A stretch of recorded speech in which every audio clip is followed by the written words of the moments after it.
실패한 창업자들의 공통점 제가 불러드릴 테니까 여러분들은 해당이 되는지 한번 생각해 보시기 바랍니다. 창업 시장의 현실을 모른다. 스스로의 판단을 굉장히 맹신하고 있다. 창업 준비 기간이 짧고 심사숙고하지 않는다. 마지막으로 편하게 장사했으면 한다라는 생각을 가지고 있다. 여러분은 몇 가지에 해당되십니까? 불행하게도 전 그동안 전부 해당됐습니다. 그렇다면 마음을 고쳐먹고 창업하지 말아야겠다. 이건 아니지 않습니까? 어쨌든 창업을 해야 하는데 성공하고 싶으시죠? 그러면 저희 방송을 낱낱이 살펴보시면 됩니다. 오늘 이야기 나누실 두 분의 전문가 나오셨습니다. 김장님 안녕하십니까? 예, 안녕하세요.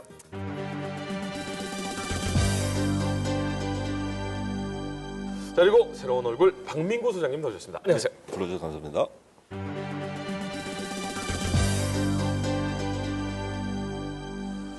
저희는요, 창업에 대해서 두리뭉실하게 얘기하지 않습니다. 한 종목 딱 집어서 깊숙하게 파고 들어가서 얘기를 드리는데 오늘은요, 주제가 상권 입지 분석의 핵심을 찾아랍니다. 소상공인들의 흥망성쇠 제1관문 상권 입지. 대표적인 상권 입지는 어디일까? 성공 창업의 첫걸음은 상권 입지 분석부터. 상권에 따라 입지에 따라 딱 맞는 업종 궁합이 있다? 창업 아이템에 최적화된 상권 입지 분석의 핵심 노하우. 지금부터 알아봅니다. 상권이라고 얘기하면 이거 하나만으로도 준비하시는 분들한테 성공의 반은 보장하고 들어간다. 이렇게 생각해도 과언이 아닐 텐데 제가 재미있는 기사를 하나 찾았습니다. 네. 대한민국 한 대기업에서 2017년 작년에 상권을 분석을 해봤는데 1위가 광화문 인근이었습니다. 연매출이요 5조 8,355억 원. 혹시 두 분은 당연히 이거 알고 계셨겠죠?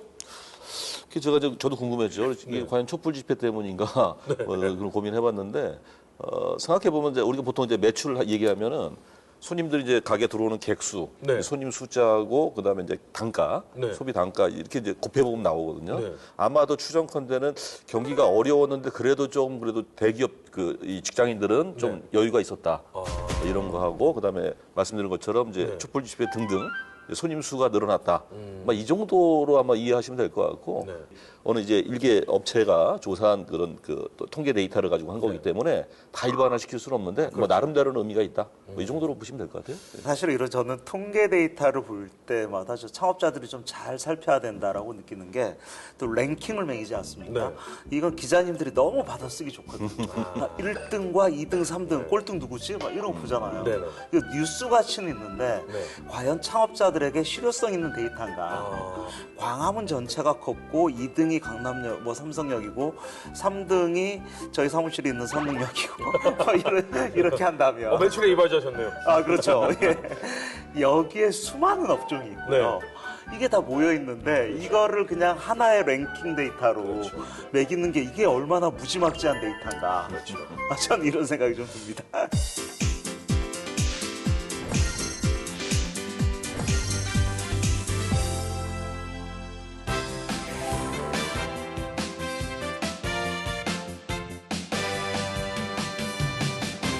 그러면 상권, 입지 이것이 무엇인가의 개념을 정립하고 출발을 하는 게 좋을 것 같아요. 매우 중요하죠. 상권은 그야말로 이제 소비자와 판매자가 만나는 공간이면서 그런 특성, 그걸 상권이라고 보고 입지라는 것은 점포의 조건, 앞에 횡단보도가 있느냐 없느냐, 경사지가 있느냐 없느냐, 이런 것들을 얘기하는 거고요. 근데 만약에 여기서 입지 조건이다, 특별한 아이템의 입지 조건이라고 하면은 상권적인 측면도 있는 것이고 입지적인 측면도 있는 것이고 두 가지를 같이 봐야 된다는 얘기죠. 그렇게 이해하시면 될 것 같아요. 그러면 약간 이 물리적인 입지라는 것이 있고 그것을 포괄하는 상권이 있다라고 이해하면 되겠죠? 그게 가장 명확한 답일 것 같아요. 그럼 상권이라는 게 결정되기 위해서는 종합적으로 봐야 되잖아요. 그럼요. 근데 요인들이 어떤 게 있을까요? 판매자와 소비자가 만난다고 그랬잖아요. 결국 이제 소비자가 어떠냐에 따라서 상권은 다를 것이고요. 그렇죠? 예를 들면 직장인을 대상으로 할 거냐, 예를 들면 아파트 단지 주민을 대상으로 할 거냐에 따라 달라질 것이고, 판매자에 따라 달라지거든요. 판매자에 따라서 상권이 달라져요. 예를 들면 여기서 장사하시는 분들이 주로 술과 관련된 업종이면 당연히 활동 시간대가 밤으로 이동할 것이고. 주변 매장. 그렇죠, 네네네. 그렇죠. 근데 우리는 사실 창업자는 거기까지는 잘 안 보거든요. 그렇죠. 소비자만 주로 보지. 그렇죠. 지나가는 사람들 보죠. 그렇죠. 네네. 그다음에 또 중요한 게 이제 간과해서는 안 될 게 이제 경쟁 업체. 예, 이게 그 또 경쟁 업체 경쟁 관계 네. 얼마나 강하냐 약하냐 이게 중요하고요. 또 우리는 또 독특한 게 이제 그 다른 나라에서 보기 드물 게 워낙 빠르게 발전하다 보니까 도시 계획이라는 거. 예, 인위적으로 갑자기 지역이 바뀌거든요. 개인이 정말 쉽게 쉽지 않아요. 예, 그래서 그런 것들도 미리 예측을 해야 되는데 네네. 말씀드린 것처럼 쉽지 않다. 그러나 하여튼 간과해서는 안 되겠다. 예, 뭐 그런 요인들이 아마 작용할 것 같습니다. 오늘 정말로 너무나도 중요한 내용을 얘기하니까 여러분들 여러분만 보세요.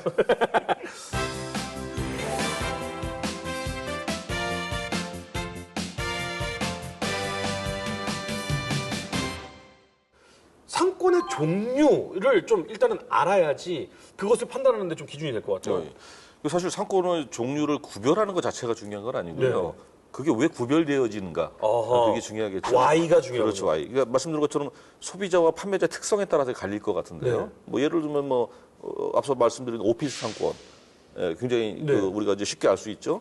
놓치는 게 오피스의 이제 그 비율 굉장히 중요하거든요. 네네. 그다음에 어떤 직종이냐 네. 이게 굉장히 중요할 것 같고, 그다음에 이제 대학가 상권. 대학가. 예, 우리가 이제 따져볼 수 있는데 사실은 예전부터 뭐 대학가에 들어가면은 뭐 별로 안 망한다 이런 얘기 네네. 있었죠. 근데 망하신 분 많이 봤잖아요. 아, 그럼요. 이게 왜 그러냐면 대학은 분명히 있는데 활동하는 그 대학생들이 공부하고 나서 집으로 간단 말이죠, 막. 그렇죠. 그러면 사실 거기서 활동이 안 되죠. 아하. 그래서 뭐 저는 추천하건대는 거기에 자취도 하면서 네. 그다음에 거기에 또 그 거주민들이 좀 있어야 돼요. 예. 네네. 그렇지 그렇죠. 않은 대학만 따로 있는 학교는 사실은 상권이라고 볼 수가 없겠고요. 대학교 선배 중에 동아리에 이렇게 앉아가지고 끝나면 항상 술 같이 마시고 그렇죠, 노래 그렇죠. 부르는 거 좋아하고 이런 선배들 있잖아요. 제가 그랬거든요. 그래서 저는 나중에 우리 학교 앞에다가 술집이나 하나 차려가지고 애들하고 술 마시면서 놀아야겠다. 이런 생각했거든요. 대학가는 안 망한다라는 생각. 생각해보니까 애들 집에 가버리겠구나. 그렇죠. 그다음에 이제 역세권. 역세권. 예, 역세권이라는 게 이제 그 일본에서 저 신간센 그 만들면서 나온 얘기인데 그 역을 만들므로써 거기에 상권을 일부러 조성해서 주변까지 번성하게 만드는 그런 개념이거든요.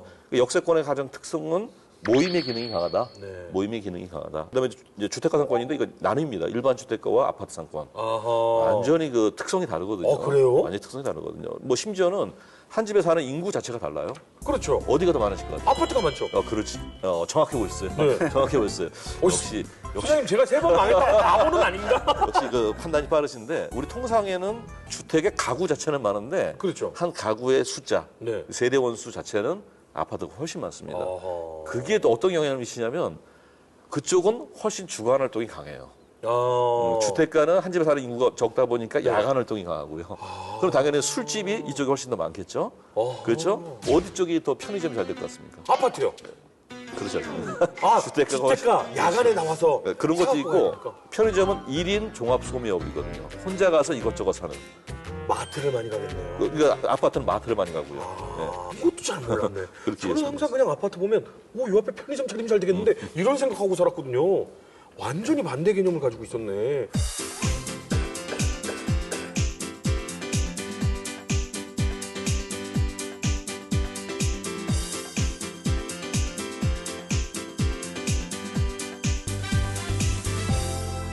그러면 점포 위치를 정하는 수많은 요인들이 있습니다. 맞아요. 이 수많은 요인 중에 제일 먼저 생각해야 되는 요소 이거 뭐 생각해야 됩니까? 저는 궁극적으로 상권을 열심히 쳐다보고 네. 조사하고 분석하는 궁극적인 목적이 뭐냐 이런 얘기죠. 돈 벌어야죠. 바로 그거죠. 저는 그거라는 얘기예요. 저는 상권 분석의 궁극적인 목적은 수익성 분석이다. 그럼 다들 야 여기가 살아있는 동네야. 살아있는 동네 중에서도 살아있는 골목이야, 죽어있는 골목이야. 살아있는 골목 중에서도 저는 야 여기는 점포 자체가 뭐 잘생긴 가게야, 못생긴 가게야. 네. 가짓성, 접근성, 편의성도 좋은데 문제는 월세가 500이야. 이러면 안 되는 거죠. 네. 그래서 마지막 경제성까지 감안해서 딱 계약을 했는데 생각대로 티가 안 될 수 있는 일이 많이 일어나죠. 왜요? 이게 뭐냐면 저는 늘 상권이라는 것은 예측을 해야 되거든요. 네. 근데 옆 가게 수익성을 우리가 상권 분석 데이터를 통해서 저 집이 얼마 번다고 해서 내 가게, 내 브랜드가 가도 그 정도 벌 수 있다. 이렇게 생각하는 것은 저는 상당히 오산일 수 있다. 즉 이쪽 가게는 여기는 맨날 여기처럼 정말 망하는 자리야. 네. 그런데도 망하는 자리만 골라다녀서 권리금 없이 들어가서 대박치는 케이스도 많거든요. 그 전문가분들도 있더라고요. 그렇죠. 그래서 저는 상권을 분석하는 방법은 이게 A 플러스 B는 C입니다. 이렇게 공식 법칙 매뉴얼로 이해하시려고 하면 안 됩니다. 만 가지 변수가 있습니다. 그래서 만 가지까지는 아니더라도 최소한 100가지 변수 정도는 좀 따져봅시다. 그러면 뭘 따져보라고요? 이런 얘기. 그렇죠. 뭘 떠주면 아니 초보 창업하시는 분들이 그거 다 알면 뭐 제가 가서 뭐. 간단하게만 좀 정리를 네네. 드리면 네. 너무 중요합니다. 상권에 가면 부동산 중개업소만 잘 따져봐도 이 점포 거래 동향을 바로 알 수 있거든요. 부동산 분들하고 친해지면 그럼요. 굉장히 그래서 좋은 가게 들어간단 말이죠. 저는 입체적으로 봐야만 상권의 속내가 정확히 보인다. 이거를 한 시간 만에 어떻게 분석합니까? 그렇죠. 이거 이러면 오산입니다. 지금 방송 보시는 분들 중에 아니 그걸 어떻게 다 알아? 그럼 창업하지 마세요. 정말로 시간과 공을 들여서 모든 거를 다 철두철미하게 해도 어려운 것이 창업입니다. 그런데 이조차도 안 하겠다? 창업하시면 안 돼요. 아까 그 편하게 장사하는 마음 안 돼요. 자, 그러면 일단은 그래도 우리 창업을 준비하고 계신 분들한테 그래도 내가 정보를 모르는 건 어떡하냐라는 분들이 있을 수 있거든요. 그래서 상권 정보 시스템이라는 게 있다는데 이걸 일단 보고 가도록 하겠습니다. 성공 창업의 첫걸음은 입지 선정이라고 해도 과언이 아닙니다. 이를 해결하기 위해 예비 창업자라면 반드시 알아야 할 팁, 바로 상권 정보 시스템인데요. 상권 분석과 경쟁 분석뿐 아니라 입지 분석에서 수익 분석까지 내가 원하는 위치의 상권의 다양한 정보들을 손쉽게 알아볼 수 있습니다. 선택한 상권의 성장성과 안정성, 영업력과 구매력, 그리고 집기력의 점수를 알려주고 업종의 연도별 증가 추이를 통해 창업과 폐업의 비율도 확인할 수 있다는 사실. 앉은 자리에서 몇 번의 클릭으로 무료 이용할 수 있는 상권 정보 시스템. 내가 받은 상권이 정말 괜찮은 건지 확인하고 싶다면 꼭 메모하세요. 상권 정보 시스템을 제가 보고 왔는데 이 놀라운 사실이 지난 회에서 제가 북마크 꼭 해야 된다고 배웠던 소상공인 시장진흥공단 홈페이지 내에 있네요, 이거. 여긴 무조건 북마크를 일단은 해야 되겠구나라는 생각이 드는데 근데 중요한 게 이게 전시 행정인지 아니면 실제로 창업하시는 분들이나 상공인 분들이 이거를 보세요? 가끔 저도 들어가서 해보는데요. 전문가분들도 보세요. 네, 해보는데 그 접속 불량일 때가 가끔 있어요. 불량이라기보다는 좀 시간이 오래 걸리는. 이거 그러면 이게 사실은 전문 용어로 하면 트래픽 초과로 해서 그렇죠, 사람들이 그렇죠, 너무 많이 그렇죠. 들어가서 그래서 제가 이제 나름 그 노하우를 이제 만들어냈는데 네.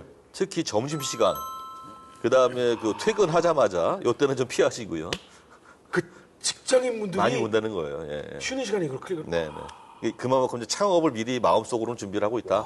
보시면 되겠고. 근데 이거를 통해서 상권 분석을 좀 이렇게 활용해야 되는 이유가 있을까요? 있습니다.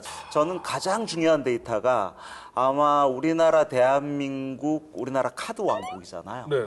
우리나라 카드사 중에서 1등하는 모 카드사부터 시작해서 모든 대한민국 국민들의 카드 매출액 데이터가 여기에다 들어가 있거든요. 우와! 그래서 저는 이 분석 시스템에서 가장 요긴하게 쓰는 것은 네. 해당 지역을 이렇게 딱 지정을 하고 그다음 업종을 지정을 하고 그 지역의 매출 분석 버튼이 있거든요. 네. 그래서 과연 이 동네 이 골목의 이 정도 아이템의 평균 매출액 데이터가 어느 정도 수준인가를 정확히 볼 수 있습니다. 너무 중요해. 아니, 그러니까 이게 지금 저 이 얘기만 들어도요. 벌써 막 이러면 안 되는데 나 와이프가 이렇게 하면 이혼한다 그랬는데 창업을 해야겠구나라는 생각이 드는 게 뭐냐면 방금 얘기하셨잖아요. 이러한 유형의 이 창업 유형들이 있고 상권 분석을 할 땐 이런 게 있고 입지 조건 이런 게 있는데 여기에서 그러면 이 시스템 딱 이용해가지고 들어가서 활용을 해보면 무슨 종류의 매출이 이렇게 나오고 있구나. 그러면 이거는 계획해서 가는 곳이구나. 이건 계획 안 해서 가는 곳이구나. 이거 분석하면 이거 뭐 장사 시작할까요? 근데 사실은 맹점이 좀 있어요. 아, 그래요? 맹점이 있는데 네. 앞서 말씀하신 것처럼 이게 평균 매출액이거든요. 왜냐하면 개별 점포의 매출액을 공개하는 건 또 개인 그 정보에 정보니까요. 문제가 있기 때문에 다만 제가 이제 전문가니까 네네. 노하우를 하나 알려드릴게요. 네. 이 시스템을 이용해서 활용할 수 있는 정확하게까지는 아니지만 어느 정도는 매출액을 예측을 할 수가 있어요. 이게 이제 매장 면적 비율법이라는 게 있는데 만약에 여기에 커피숍이 10개가 있어요. 10개가 있는데 그 시스템 상에서는 월 평균 1,000만 원이 나왔어요. 10개가 있는데 매장 면적을 다 더하면 100평이다. 네. 근데 내가 새로 오픈하는 거는 매를 20평이다. 네. 그럼 20%겠죠? 네. 20%. 근데 10개 매장의 평균 매출액이 1,000만 원이면 1억이죠. 네. 그렇죠? 1억 곱하기 20% 하면 2천만 원이죠. 네. 이렇게 추정을 하면 됩니다. 이게 매장 면적 비율법인데 이거는 그 이론적으로도 어느 정도 검증된 그 방법이기 때문에 이 방법으로 데이터하고 너무 잘 맞는 방법. 잘 맞죠. 예, 예.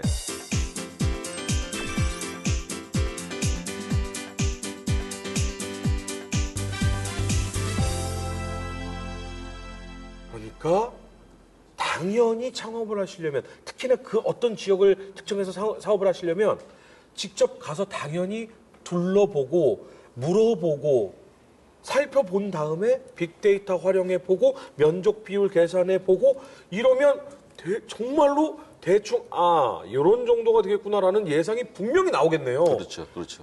너무 좋은 얘기입니다. 지금 여러분만 보세요. 다른 사람 데리고 오시면 안 돼요. 자, 그러면 더 자세한 이야기는 VCR을 본 다음에 이야기를 한번 나눠보도록 하겠습니다. 부천의 모습인 것 같고요. 야구 그림이 그려져 있는 걸로 봐서는 야구와 관련된 업종 같아요. 그러네. 맞습니다. 과연 여기는 어떤 곳일까요? 이곳은 야구를 전혀 모르시는 분들도 쉽게 야구를 할 수 있는 스크린 야구장이에요. 스크린 야구장. 잘 나가는 스포츠에서 이제 즐기는 스포츠로 실제 경기를 하는 듯한 생생한 타격감과 현장감을 느낄 수 있다는 스크린 야구. 그냥 공 쳤을 때 정말 아시네. 아시는 플레이. 멀리 치면 약간 시원하고 근데 부대 사업도 있네요. 아트. 한 업종에서 파생해서 조금씩 돈을 더 벌 수 있는. 그렇죠. 기다리는 시간이 지겹지 않게 하기 위해서 여러 가지 오락기를 갖다 놨는데 반응이 되게 좋아요. 자동차 딜러로 오랫동안 직장 생활을 했던 이순영 사장. 그녀는 어떤 이유로 스크린 야구장을 창업하게 된 걸까요? 이런 식당이나 뭐 이렇게 다른 여러 가지 술집이나 이런 부분에서 육체적인 노동보다는 이게 쉽게 오토 매장으로 돌릴 수 있을 것 같아서 운영하기가 좀 쉽고 또 아이템이 더 좋아서 선택을 한 것 같아요. 직장인들에게는 새로운 회식 코스로, 학생들에게는 트렌디한 놀이 문화로 남녀노소 누구나 편하게 즐길 수 있다는 것이 스크린 야구장 매출의 비결인데요. 여기서 가장 중요한 포인트! 저는 3개월 정도 시장 조사를 했거든요. 매일 밤에 6시부터 새벽 3시까지 이 상권을 돌아보고 그 상권에 있는 부동산에 하루에 한 100통화 정도 해서 한 달 정도? 한 달 정도 계속 연락을 했어요. 매일매일 돌아다니면서 그 시간대에 과연 얼마나 사람들이 돌아다니는지 중요한 상권 거죠. 분석을. 중요한 거죠. 그 사실은 창업하고 난 다음에는 이렇게 분석을 해야 돼요. 원래. 창업하고 나서도요? 당연하죠. 네. 상권은 변하니까요. 네, 변하니까. 그녀가 중요하다고 생각하는 상권의 입지 포인트는 다양했습니다. 역세권이어야 하며 유동인구가 많은 곳, 그리고 주변 상권 역시 봐야 한다는데요. 그렇다면 과연 그녀가 가장 중요하게 생각하는 창업 포인트는 무엇일까요? 창업할 때 조심해야 될 부분은 일단 제일 중요한 건 아이템인 것 같고요. 내가 가지고 있는 그 자산에서 너무 무리하게 크게 벌리지 말아야 될 것 같고, 그리고 신중하게 아주 신중하게 시장 조사도 꾸준하게 하고 신중하게 선택을 해야 될 것 같아요. 스크린 야구장 아까 이 여사장님이 막 그 상권 분석하는 모습 나왔거든요. 네네. 스크린 야구장 하면 어느 상권이 좋을까요? 저는 요거 많은데. 그럴 수 있는데요. 애기하고 막. 이럴 수는 있죠. 노래방하고 좀 달라요. 네. 예를 들면 노래방이야 뭐 술 먹고 가서 뭐 이제 즐길 수 있는 공간인데 이건 그거보다는 약간 건전한 거죠. 그렇죠. 그거보다는. 그래서 대체로 유흥문화를 아예 배제할 수는 없고요. 네. 없고 그다음에 그렇다고 지나치게 우리가 말하는 생계형 업종이 많이 몰려 있는 곳은 좀 그렇고요. 네네. 일단은 어쨌든 모임 기능이 강한 곳. 아, 그렇죠? 그래서 역세권. 역세권, 오피스에서도 뭐 중심가, 아하. 유흥 지역이더라도 그 앞부분, 아하. 예, 그런 데가 본격 유흥 진입이 아니라 그 그렇죠. 앞부분. 그 앞부분. 예, 그리고 스크린 야구장은 그 유흥 지역 본격적으로 소행하고 있는 그 반대편 쪽에 있거든요. 아하. 근데 그 앞부분에 있기 때문에 네. 딱 중심, 그러니까 그 결절 지점이라고 만나는 지점인데 아하. 그 지점이 있다라는 게 그런 측면에서는 괜찮다. 아. 예, 그렇게 보시면 될 것 같아요. 어허. 대부분 프랜차이즈 가맹점 형태로 창업할 경우는 본사의 점포 개발팀에 의존하는 경우가 많죠. 그렇죠, 그렇죠. 예, 본사에서 알아서 좀 구해주시겠지. 아하. 근데 이분이 직접 제가 기억된 것은 중개업소 300군데 전화해봤습니다. 뭐 이런 말씀이 있었거든요. 근데 전화를 해보면서 1차 필터링을 하고 이분이 직접 발로 뛰면서 상권 입지 개발했다는 거고 또 하나는 3개월 걸렸다. 이거는 기다린 거죠. 아하. 그래서 후보 점포가 나왔을 때 빠르게 가서 확인해서 계약할 수 있었다. 저는 점포 입지 개발에서 부동산 중개업소 같은 경우는 우리나라 전속 중개제가 시행되는 나라가 아니기 때문에 네. 중개업소마다 점포 물건이 다를 수 있거든요. 그렇죠. 이거. 네네. 그리고 똑같은 물건이라고 하더라도 중개업소마다 금액대가 다를 수도 있습니다. 어허. 이거를 권리금 같은 경우는 주인이하고 친하면 조금 또 그렇죠. 깎아주고 막 이런 것도 있겠죠. 조금이 아니고 1, 2천만 원은 왔다 갔다 합니다. 그런 측면에서는 이번에 노력은 칭찬해 줄 만하다. 이렇게 이 보시면 될것 같아요. 정도까지만이라도 하면 점포 입지 개발로 인한 시행착오는 줄일 수 있다. 그렇지. 그렇게 보면 되겠죠. 그러니까 저희가 사실은 창업에 있어서 여러분들한테 드리는 팁은요. 이렇게 하면 반드시 성공한다. 이게 아니에요. 어떻게 하면 실패의 요인을 제거할 수 있을까를 알려드리는 거거든요. 굉장히 좋았는데 실수한 그런 케이스가 아닐까 이 생각이 듭니다.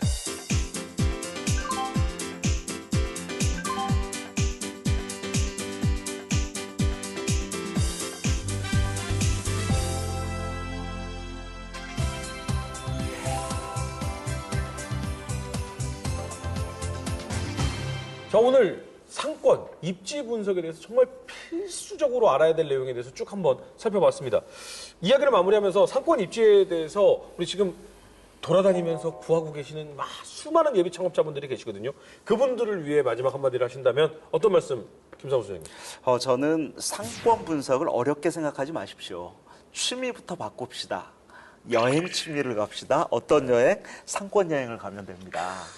일단 걸어 다니면서 도대체 상권에는 어떤 사람들이, 어떤 창업자가, 돈 버는 사람과 쪽박 사는 사람이 어떤 건지, 줄 서는 가게가 팔이 날리는 가게와 이게 어떻게 다른 건지, 이런 부분들을 유심히 관찰하는 것부터 습관화시켜야 됩니다. 이러다 보면 상권의 속내가 하나씩 보이기 시작하지 않을까라는 생각이 듭니다. 박미구 소장님도. 네. 그 자리만 좋다는 이유로 모든 업종이 성공한다는 그런 어떤 일종의 이제 편견, 착각 이거부터 좀 깨야 되겠다. 예, 아무리 수많은 돈을 가지고 가서 명동의 한복판에다 이 업종을 자기가 창업을 해도 망할 수가 있는 것이거든요. 그런 것부터 생각한다면 반드시 선행돼야 될 거는 아이템 분석이다. 아이템 분석을 하고 그 다음에 고객 분석이 나오고 난 이후에 그리고 나서 입지를 선택하는 게 맞다. 이렇게 보시면 될 것 같습니다. 다 돈 조금만 더 있었으면 그럼 내가 좋은 자리에 들어갈 수 있을 텐데 돈이 많다고 해서 좋은 자리는 아닙니다. 분명히 본인에게 맞는 자리가 있을 건데요. 그러기 위해서는 나 이렇게 힘든데 상권 분석해야 돼 이게 아니라 우리 김 소장님이 얘기했듯이 나 여행 갈래. 이 자리가 내 자리였다면 나는 무슨 사업을 해서 이렇게 하면 대박일 텐데 부동산 아저씨한테 이거 얼마에 나왔어요 물어보기도 하고 이 상권 분석 여행 떠나보는 게 어떨까라는 생각이 듭니다. 여러분 분명히 말씀드렸죠. 이 방송 여러분들이 창업을 하기 위해서 꼼꼼히 살피셔야 됩니다. 다만 여러분만 보십시오. 오늘 두 소장님 이야기 너무 감사합니다. 고맙습니다. 네, 고맙습니다.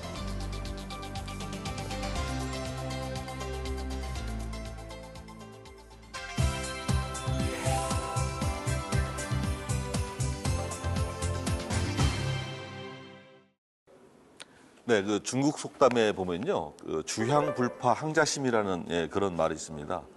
술 향기가 좋으면 골목이 깊은 걸 두려워하지 마라, 뭐 이런 얘기인데요.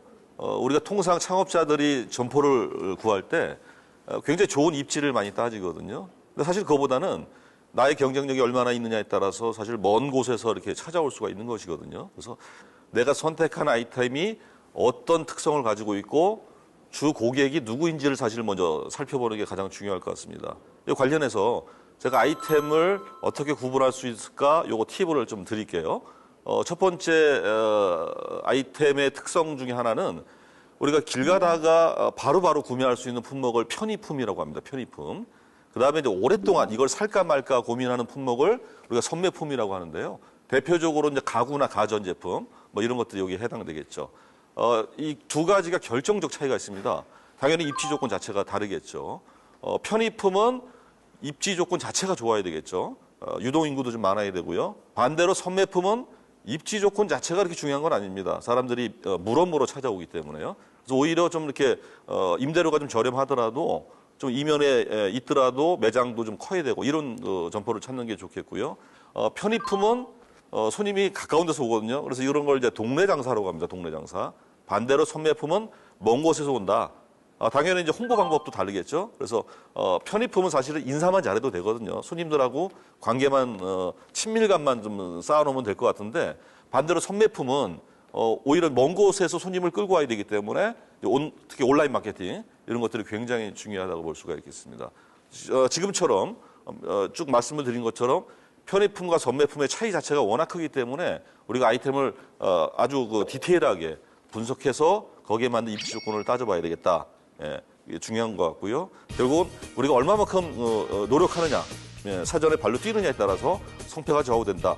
아무리 좋은 점포도 누구에게는 이게 덕이 되지만 누구에게는 이게 독이 될 수도 있거든요. 반드시 여러분들이 자신에게 맞는 업종을 선택하시길 바랍니다. 어느 날 동네에 사람도 없어요. 이 동네 뭐 사람이 이렇게 없어 이랬는데 칼국수집에 들어갔는데 할머님이 이렇게 장사를 하시더라고요. 하루에 몇 그릇 뭐 팔지도 못하는데 그냥 나 가져갈 건 가져가. 그러면서 얘기를 하시다가 이렇게 앉아서 이런저런 얘기를 하는데 한 달에 한 200~300은 건데요. 아니 할머니 혼자 앉아서 그냥 손님 오면 한 그릇씩 끓여주고 200~300씩 가져가면